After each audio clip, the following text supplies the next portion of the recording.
ጤና ይስጥልኝ ውድ የተከበራችሁ አድማጭ ተመልካቾቻችን፣ በየሰዓት አቆጣጠራችሁ ሰላምታ እናቀርብላችኋለን። እንደምናደራችሁ፣ እንደምንዋላችሁ፣ እንደምናመሻችሁ የዕለቱን የያዝናቸውን ዓለም አቀፍ ዋና ዋና አርዕስተ ዜናዎችን እናቀርብላችኋለን። የትራምፕ አስተዳደር መረጃ ጥሰት። የጀርመን ሚዲያ እንደዘገበው የስልክ ቁጥሮችን፣ ኢሜል አድራሻዎችንና የይለፍ ቃል ፓስወርዶችን ጨምሮ ከፍተኛ የትራምፕ አስተዳደር ባለስልጣናት የግል መረጃ መስመር ላይ ይገኛል ተብሏል። ይህም ስሜታዊ መረጃን የሚያካትቱ የደህንነትና የግላዊ ጥሰቶችን ስጋቶች ይፈጥራል ተብሏል።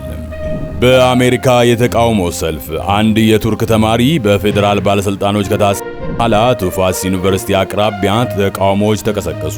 ቁጣንና ለፍትህ የቀረቡ ጥሪዎችን አስከትለዋል። ክስተቱ ከመጠን ያለፈ የመንግስት ጣልቃ ገብነትና የሲቪል መብቶች ስጋቶች ትኩረት ሆኗል። የብራዚል በቦልሶናሮ ላይ ህጋዊ እርምጃ። የብራዚል ፕሬዝዳንት ሉላ ዳ ሲልቫ የቀድሞው ፕሬዝዳንት ጃይር ቦልሶናሮ በመፈንቅለ መንግስት ሙከራ ውስጥ ባላቸው ሚና የወንጀለኝነት ክስ እንዲመሰረትባቸው የብራዚል ጠቅላይ ፍርድ ቤት በመወሰኑ ፍትህ ይሰፍናል የሚል ተስፋ እንዳላቸው ገለጹ። ይህ ውሳኔ በብራዚል ቀጣይ የፖለቲካና የህግ ትግሎች ውስጥ ትልቅ ለውጥ አለውም ተብሏል። አሜሪካ በውጪ መኪኖች ላይ ታሪፍ ጣለች። የዩናይትድ ስቴትስ ፕሬዝዳንት ዶናልድ ትራምፕ በውጭ ሀገር በተሰሩ መኪኖች ላይ 25% ቀረጥ እንደሚጥሉ ካሳወቁ በኋላ ካናዳ የበቀል እርምጃ ልትወስድ እንደምትችል አስጠንቅቃለች። ይህም ካናዳ ላይ የተሰነዘረ ቀጥተኛ ጥቃት እንደሆነ ትመለከተዋለች።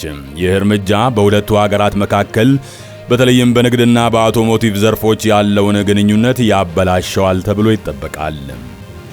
የሰሜን ኮሪያ ሰው አልባ አውሮፕላኖች ልማት። ሰሜን ኮሪያ መሪዋ ኪም ጆንግ ኡን በአርቲፊሻል ኢንተለጀንስ ቴክኖሎጂ የተጎለበቱና በየብስም ሆነ በባህር ላይ ስልታዊ ወታደራዊ ኢላማዎችን መለየትና ማነጣጠር የሚችሉ አዳዲስ ሰው አልባ አውሮፕላኖችን ሙከራ መቆጣጠራቸውን ተናግራለች። ይህ በሰሜን ኮሪያ የጦር መሳሪያ ቴክኖሎጂ እድገት ውስጥ ትልቅ እርምጃ ነው።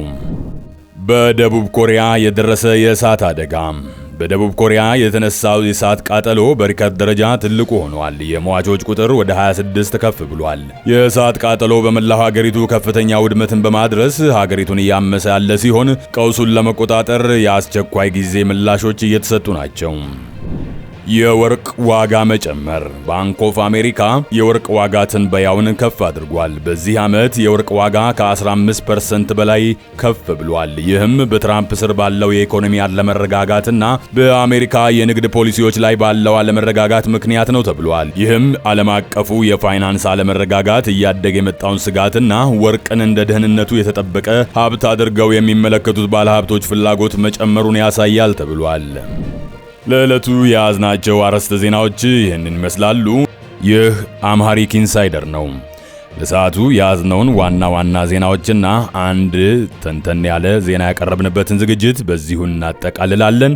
በቀጣይ የሀገር ውስጥና ዓለም አቀፍ ዜናዎችን ተመልሰን ይዘን እንገናኛለን። እስከዛው ቸር ያቆየን።